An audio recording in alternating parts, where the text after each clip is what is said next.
There we go.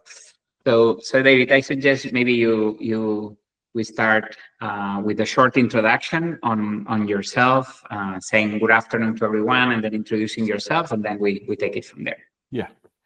Good afternoon, everybody, and it's a real privilege for me to be contributing to your conference and to be able to share some thoughts with you regarding your wonderful country and the people who live in it. What a privilege it is for me to share this experience with you.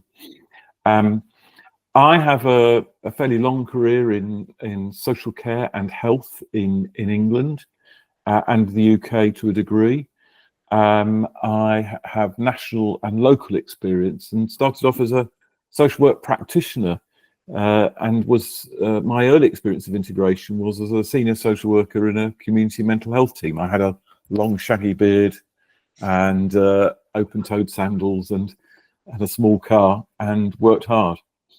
I have also then progressed to being a director of social services in Nottingham and Nottinghamshire, and around that time I did a master's research degree on integrating health and social care, which taught me a lot about what had worked internationally as well as locally, and introduced me to that side of things.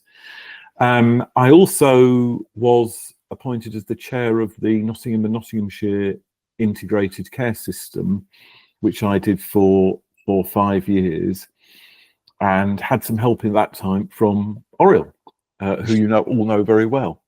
And I now chair the Mental Health Partnership Board in Nottingham, Nottinghamshire, which has had some struggles of late. So I started that last year. So a wide range of local experience, but I've also had quite a bit of national experience in the UK, or as an independent chair on integrated care for systems up and down the country. I'm currently a member of the expert panel of the UK Parliament's Health and Social Care Select Committee, and contribute in a number of other ways to policy and thinking in the UK around social care, health and integrated care. So that's me. Amazing. Thank you, David. And thinking about top recommendations, top 3 recommendations that you would have to make integrated care work, which ones would those be? So I think the first one is for leaders to lead a process of deciding what outcomes you want to change for the population. So leaders from across the different organisations deciding on what needs to be changed, but including the workforce and the people who use services, the population, in that discussion. I think the evidence suggests that where people haven't given enough time to sharing that understanding about what are the key priorities to change and how then you can set about it, that's where things have not gone so well. Where those things have happened, it's made a lot of difference. So if I give you an example from my most recent experiences, one national and one local, I did chair the UK government's social care task force for COVID-19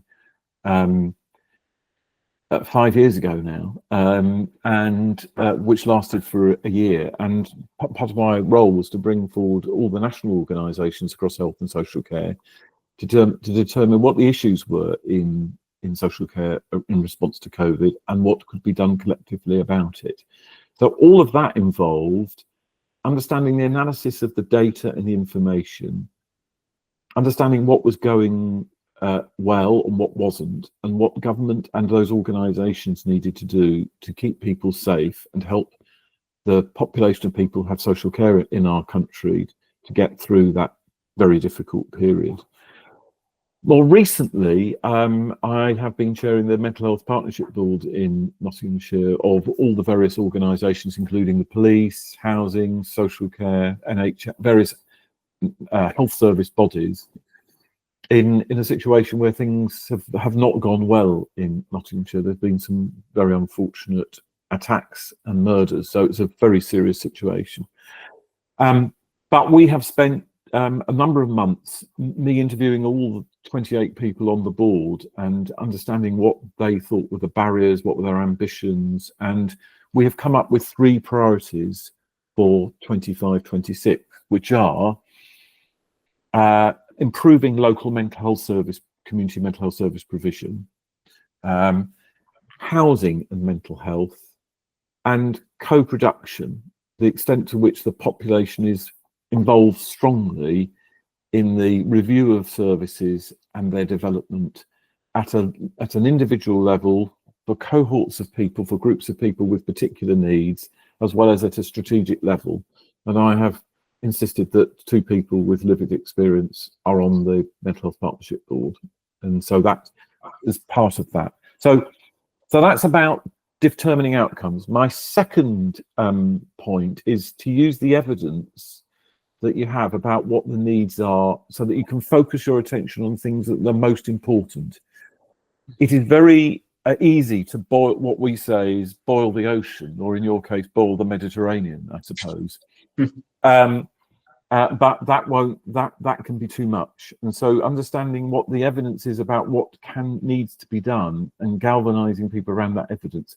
Where you want to create something new and the evidence doesn't exist, of course, build in the evidence collection so that whatever you start on, you can adjust, or we can adjust as we go along. And then thirdly, join up the infrastructure to make it happen. So obviously it needs the capacity, the budget, the skills of the workforce and so on to make these changes happen and to take people with us.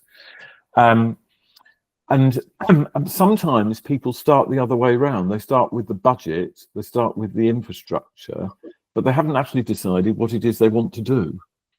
And that's where it goes wrong. So deciding, putting all those steps in that order seem to me to be very important. And linked to that, we need to understand what the enablers are, what the levers are to make change happen.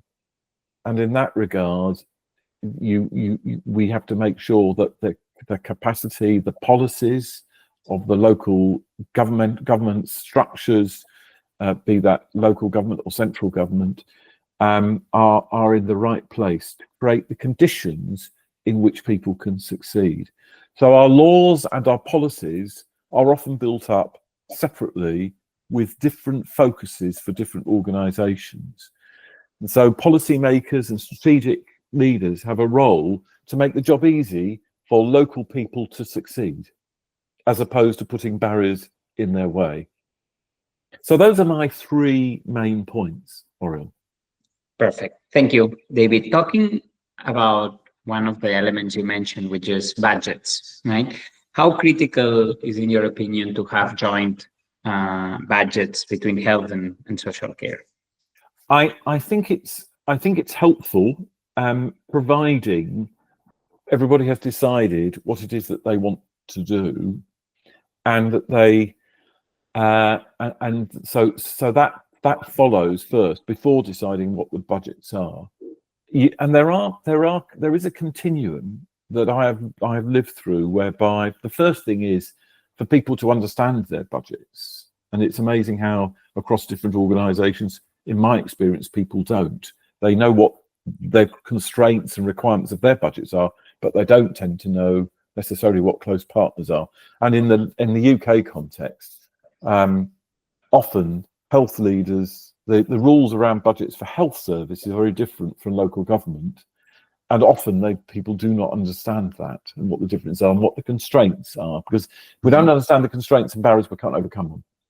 So I think it's important, providing that's clear what we're trying to do. The second thing that's important is to understand precisely what it is to be invested in and what will happen if some risks occur. So sometimes people enter into an agreement to share a budget, and then one partner has financial challenges and will want to pull the plug and pull the money back. So what happens around risk sharing and investments to make sure that we understand that? And when I did my master's research degree, I went to some different parts of the country where things had, some things where that had gone very well and others where it had gone badly. And it was lack of attention to that detail about what's to be invested in, who benefits from the outcome, if there are any savings or where do they go, how are they used, and if there are risks, how are they going to be handled by the various parties? How is risk sharing going to take place? So those are very important. I wouldn't rush to a joint budget until those things are in place, but you can make a start. In other words, if you understand the alignment of budgets and how things are going to be funded, you can make a start and then adjust it proportionately depending on what the size and scale of the partnership is. Very cool. And maybe the final one, we were discussing about budgets. Now we would like to discuss about governance, right? What are your recommendations when it comes to governance between both parts, right? Integrated care. Yeah. Well, first of all, make sure there is some governance. Make it proportionate and clear. In other words, if you are so in some cases that I've been involved, situations I've been involved with, there are fully integrated budgets, governance arrangements, which involve joint committees and boards involving politicians and officers. In other cases, for example, the Mental Health Partnership Board I'm chairing, there are no set budgets over which is overseeing. There are some performance issues which it is overseeing. But clearly, if you are overseeing a budget, the proportionality, the scale of it needs to be more go up. So I think that's the first thing. Decide once we've decided what it is we're trying to change and what we're trying to manage, then it's much easier to think about the structures that are best placed to do so. But being clear about them seems to me to be terribly important. So clearing about the strategy, the budget, and the performance and the quality. These are the four things that seem to me to be crucial in determining what makes a good service and a good organisation. There are other things. Obviously, we've got to work with the workforce, but if those four things are attended to, then that's quite important. My second bit of advice is don't spend years sorting this out. Make a start and build the structures accordingly. Because sometimes people can spend a lot of time, a couple of years sorting out the structures, and then actually haven't changed anything for the citizens, which is what we all want to do and what we're here for. And my final point is, these days I act as an independent chair. There are pluses and minuses of having an independent chair as opposed to somebody who's drawn from the system, whether it be a politician or an officer or what have you.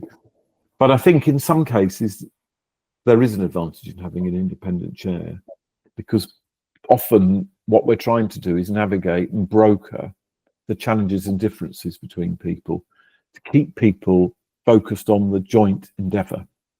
So I would give that some consideration. So those are my thoughts about governance, Oriol. Perfect. Thank you so much, David. Thank you. And if you would like to share final words with the audience. Okay. Well, I do hope that your conference is successful, and I know something about the fantastic work that's taking place in Spain. It's been a real pleasure to be able to share these thoughts with you, and I wish you all the very best in the future. All right. Thank you so much, David. Very good. Very good. Well, it seems you do this every day, yeah? Not really. No, I had to think about it.